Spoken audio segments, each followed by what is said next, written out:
இன்னைக்கு Boonie Bears the hidden protector படத்தோட review தான் பார்க்க போறோம். இந்த படம் என்ன மாதிரியான படம் அப்படின்றத நம்ம ஃபர்ஸ்ட் பார்த்துடலாம். இந்த படம் முழுக்க முழுக்க குழந்தைங்களுக்காக எடுக்கப்பட்ட ஒரு திரைப்படம் அப்படின்னு நம்ம சொல்லலாம். அதாவது வருத்தப்படாத கரடிகள் சங்கம்னு ஒரு சுட்டி டிவியில் நம்ம ஒரு கார்ட்டூன் பார்த்துருப்போம். அந்த கார்ட்டூனோட தழுவி முழுசா எடுக்கப்பட்ட திரைப்படம் தான் இந்த Boonie Bears the hidden protector அப்படின்னு நம்ம சொல்லலாம். பெரியவங்களுக்குமே இது எமோஷனல் கனெக்ட் இருக்கு இந்த படத்தில் அப்படின்றது ஒன்று இருக்கு. அதாவது ஒரு 2 கரடி பிளஸ் ஒரு மனிதன், இவங்க 3 பேருக்கும் ஒரு சக்தி கிடைக்குது. அந்த சக்தியால் அவங்க வேற இடத்துக்கு கொண்டு போகப்படுறாங்க. அந்த இடத்துல என்ன நடந்துச்சு, அவங்க அந்த அந்த இடத்துக்கு என்னவாறு உதவிகள் செஞ்சாங்க அப்படின்றது தான் இந்த படத்தோட முழு கதையாவே இருந்துச்சு அப்படின்னு நம்ம சொல்லலாம். இந்த படத்தோட ரொம்ப ரொம்ப சூப்பரான விஷயம் என்ன தெரியுமா, இந்த படத்தோட சிஜி தான். இந்த படம் கிட்டத்தட்ட சைனால மிகப்பெரிய வெற்றி அடைஞ்சு இப்போ தமிழ்ல இந்த படத்தை டப் பண்ணிருக்காங்க அப்படின்றது ஒன்று இருக்கு. இந்த படம் இப்போ வெளியே இருக்கு. கண்டிப்பா குழந்தைங்களை கூட்டிட்டு போனீங்கன்னா குழந்தைகள் அவ்வளோ ரசிப்பாங்க. ஏன்னா நொடிக்கு நொடி அப்படியே ஒரு பரபரப்பான ஒரு ஸ்கிரீன் பிளே, ஒரு பரபரப்பான விஷயங்கள் நடந்துகிட்டே இருக்கும். கொஞ்சம் கூட படம் தோய்வடையாது அப்படின்றது ஒன்று இருக்கு. அந்த அளவுக்கு ரொம்ப ரொம்ப நல்லா எடுத்திருக்காங்க அப்படின்றது ஒன்று இருக்கு. முக்கியமா இந்த கரடிகள் பண்ற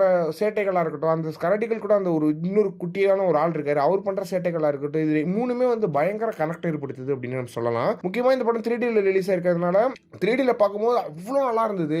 ஒரு சீன்லாம் ஒரு நிறைய இமேஜினேஷன் சீன்ஸ்க்குலாம் போவோம். அங்க அந்த எல்லோ கலர்ல ஒரு பட்டர்ஃபிளைஸ் மாதிரி பறக்கிறதுலாம் ரொம்ப ரியலா இருந்துச்சு. இவ்வளோ நல்ல 3D படம் பார்த்து ரொம்ப நாள் ஆச்சுன்ற அளவுக்கு ரொம்ப அழகா இருந்தது 3D. அதே மாதிரி தமிழ் டப்பிங் அப்படின்னும் போது இந்த படம் தமிழ் டப்பிங்ல சூப்பரா பண்ணியிருக்காங்க. ஒரு பெஸ்ட் தமிழ் டப்பிங் ஃபிலிம் அப்படின்னு நம்ம சொல்லலாம். நமக்கு அவங்க உண்மையாவே தான் பேசுறாங்கன்ற உணர்வை கொடுக்குற அளவுக்கு ரொம்ப நல்லா இருந்துச்சு இந்த தமிழ் டப்பிங் அப்படின்றது ஒன்று இருக்கு. எனவே இந்த படத்தை கண்டிப்பா குழந்தைகளோட போய் தியேட்டர்ல பாருங்க. ரொம்ப ரொம்ப என்ஜாய் பண்ணுவாங்க குழந்தைங்க. அதே மாதிரி பெரியவங்களுக்கு நிறைய எமோஷனல் சீன்ஸ் இருக்கு படத்துல. அந்த எமோஷன் பயங்கரமா கனெக்ட் ஆகும் அப்படின்றதுல எந்த ஒரு மாற்றமே கிடையாது. எனவே இதை பத்தி நீங்க என்ன நினைக்கிறீங்க அப்படின்றது, இந்த படம் பாத்துட்டீங்களா, எப்படி இருக்குன்ற மறக்காம சொல்லுங்க.